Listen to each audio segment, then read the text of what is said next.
ছোট্ট মানুষ, ছোট মানুষ, ছোট্ট একটা বাচ্চা যদি আমার সাথে নেই, সে কি আমার প্রয়োজন বুঝবে? আমার সেন্টিমেন্ট যেরকম, বাচ্চা কি ওটা টের পাবে? ছোট্ট আনাসকে বললেন, আমার জুব্বা নিয়ে আসো। বিষ্ণু ইসলাম শাম দেশের জুব্বা পড়তো, বলতেন জুব্বা নিয়ে এসো। জুব্বা আনতে যখন বেরোলেন আনাস রাদিয়াল্লাহু তাআলা আনহু, দেখলেন মদিনার অলিতে গলিতে বাচ্চারা কুতকুত খেলে। কি খেলে? আপনারা খেলেন? তো এই খেলা দেখে আনাস রাদিয়াল্লাহু তাআলা আনহু ভুলে গেলেন যে বিশ্বনবীর জামা আনতে হবে। উনি ভুলে যে উনিও দাঁড়িয়ে খেলা দেখতে শুরু করলেন।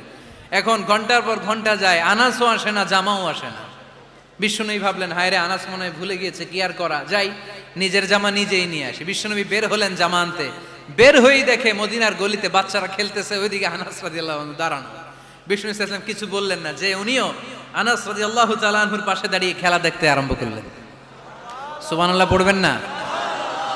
সাইয়েদানা আনাস খেলা দেখতে দেখতে দেখতে দেখতে দেখতে দেখতে হঠাৎ বিশ্বনবীর দিকে চোখ পড়ে গেছে। বিশ্বনবীর চোখের দিকে যখন সাইয়েদানা আনাস রাদিয়াল্লাহু তাআলা আনহুর চোখ পড়ে গেছে, সাইয়েদানা আনাস বলে, আমার কলিজাটা এখান থেকে এদিকে চলে আসছে ভয়ে। কিসে? ভয়ে। উনি বললেন, আমার গলা শুকিয়ে যেতে আরম্ভ করলো, কাঁপতে লাগলাম। হায় হায়, এখন আমার মনে পড়ছে বিশ্বনবীর জামা আনতে পাঠাইছিল, ভুলে গেছে খেলার আবেশে পড়ে। উনি বললেন, বিশ্বনবী আমারে ধমক দেন নাই, আমার গায়ে হাত তোলেন নাই, জামা আনতে পাঠাইছি, এখানে খেলা দেখতেছো এটাও বলেন নাই, বিরক্তিও প্রকাশ করেন নাই। বিশ্বনবী শুধু একটা হাসি দিয়েছেন, স্মাইল। কি দিয়েছেন? একটা মুচকি হাসি দিয়েছেন। কি হাসি? সাইয়েদানা আনাস বলে, ওই যে ওই দিনের বিশ্বনবীর মুচকি হাসির শাসন মরার আগের দিন পর্যন্ত আমি আনাসকে সোজা রাস্তায় রেখেছে, আর ডানে বায়ে নেয় নাই। শাসন করতে জানলে লাঠি লাগে না, শাসন করতে জানলে ধমক লাগে না, শাসন করতে জানলে পিট্টি দেয়া লাগে না, মুচকি হাসি দিয়েও শাসন করা যায় কি যায় না? সাইয়েদানা আনাস বললেন, কোনোদিন মারে নাই, কোনোদিন ধমক দেয় নাই, সব সময় আমাকে আদর করেছে। চিল্লায় পড়েন সুবহানাল্লাহ। ও নবী, আমি জানি আনাস আপনার বেশি খেদমত করতে পারবে না। আনাস আপনার মেসওয়াক এনে দিবে, অজুর পানি এনে দিবে, জুব্বা লাগলে জুব্বাটা এনে দিবে, ছোটখাটো কাজ করে আপনারে সাহায্য করবে। আমার কলিজার টুকরা সন্তানকে চিরকালের জন্য আমি আপনারে হাদিয়া দিয়ে দিলাম। আনাস রাদিয়াল্লাহু তাআলা আনহু বর্ণনা করছেন, আমি দাঁড়িয়ে দাঁড়িয়ে শুনছি আমার আম্মা বলছে আমি নাকি বিশ্বনবীর জন্য হাদিয়া। সুবহানাল্লাহ পড়েন। এবার খেদমত শুরু করলো সাইয়েদানা আনাস। ছোট্ট মানুষ কি আর করবে, কতটুকু খেদমত আর করতে পারবে? বিশ্বনবীর মেসওয়াকটা এনে দেয়। সুবহানাল্লাহ পড়েন। বিশ্বনবীর আতরের শিশিটা এনে দেয়, বিশ্বনবীর জাইতুনের তেলের বোতলটা আগিয়ে দেয়, বিশ্বনবীর জামাটা প্রয়োজনে বিশ্বনবীর হাতে এনে দেয়। সাইয়েদানা আনাস বলেন, আমি 1 বছর নয়, 2 বছর নয়, 5 বছর নয়, 7 বছর নয়, 10 বছর বিশ্বনবীর খেদমত করেছি। ফামা দরাবানি, 10 বছরে একদিনও তিনি আমারে মারে নাই। সুবহানাল্লাহ। একদিন আমার গায়ে হাত তোলে নাই, হাত তোলা তো দূরের কথা, ওয়ালা সাব্বানি, কোনোদিন গালি দেয় নাই, ওয়ালা আবাসা আলা ওয়াজহি, কখনো বিরক্তি সরে ভ্রু কুচকে আমার দিকে বিশ্বনবী কোনোদিন তাকায় নাই। সুবহানাল্লাহ পড়েন। কোনোদিন আমার গায়ে হাত তোলে নাই। আরে হাত তোলা তো দূরের কথা, আমাকে ধমকি পর্যন্ত দেয় নাই। ধমকি দেয়া তো দূরের কথা, আমরা অনেক সময় বিরক্ত হয়ে ভ্রু কুচকাই না, এরকম বিরক্তি হলে আমরা কারোর প্রতি বিরক্ত হলে কি হয়? কপাল ভ্রু কুচকে ওঠে, ঠিক কিনা? সাইয়েদানা আনাস বললেন, কোনোদিন মারে নাই। খাদেম বলতেছে, খাদেম, বড় সাহেবের রিপোর্ট কার থেকে নিতে হয়? হয় খাদেম, নয় দারোয়ান, নয় ঘরের কাজের মেয়ে, তা না হলে ড্রাইভার। বিশ্বনবীর খাদেম বিশ্বনবীর ব্যাপারে কি কমেন্ট করছে? মা সাব্বানি ওয়ালা জারাবানি ওয়ালা আবাসা ফি ওয়াজহি।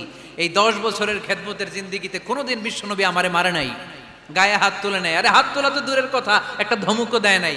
আরে ধমক দেয়া তো দূরের কথা, বিরক্তির সুরে ভ্রু কুচকে আমার দিকে কখনো তিনি তাকায় নাই। চিল্লায় বলো সুবহানাল্লাহ। আর আজকে মাইক পেলে মানবতা,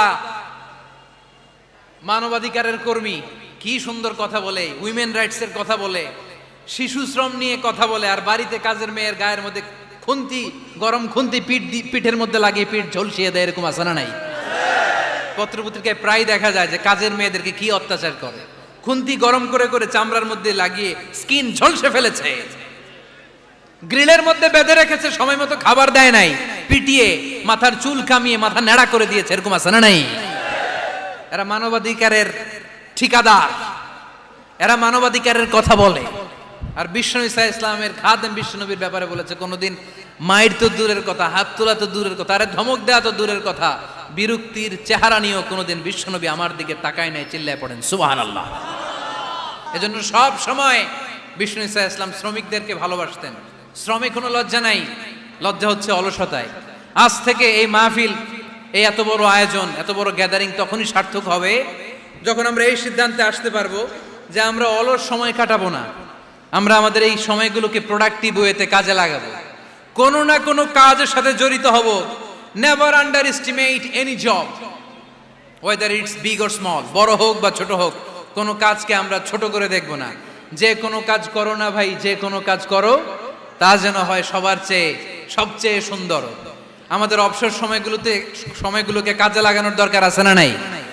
আমরা নিজেদেরকে কর্মঠ করে, কর্মজীবী হিসেবে, শ্রমজীবী হিসেবে নিজেদেরকে প্রতিষ্ঠিত করতে চাই। রাজি আছে মুসলমান?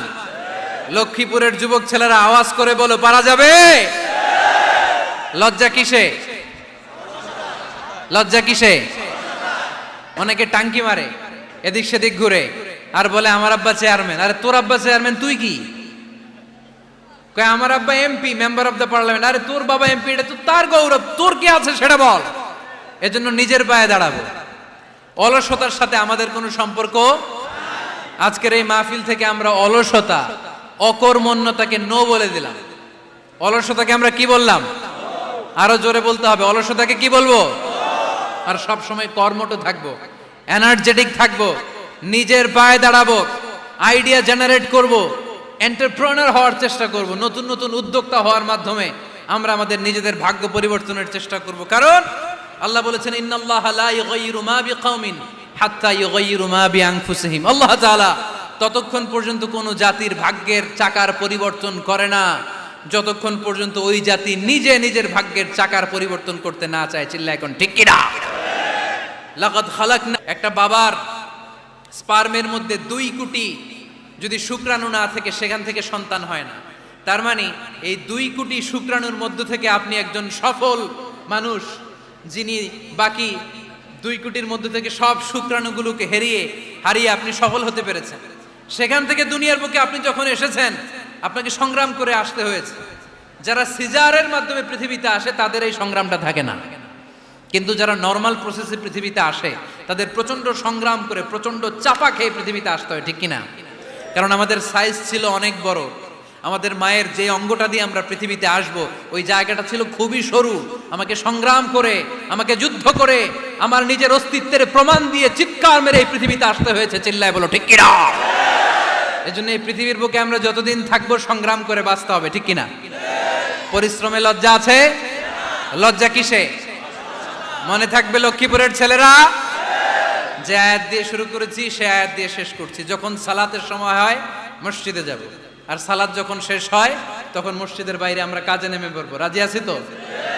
ফাইদা কুদিয়াতিস সালাতু ফান্তাশিরু ফিল আরদি ওয়াবতাগু মিন ফাদলিল্লাহ ওয়া যিকুরুল্লাহা কাসীরান লাআল্লাকুম তুফলিহুন। যখন তোমাদের সালাত শেষ হয়ে যায় তখন তোমরা কর্মস্থলে ছড়িয়ে পড়ো, আল্লাহর রিজিক তালাশ করো, তাহলে তোমাদেরকে সফল বানাবে কে?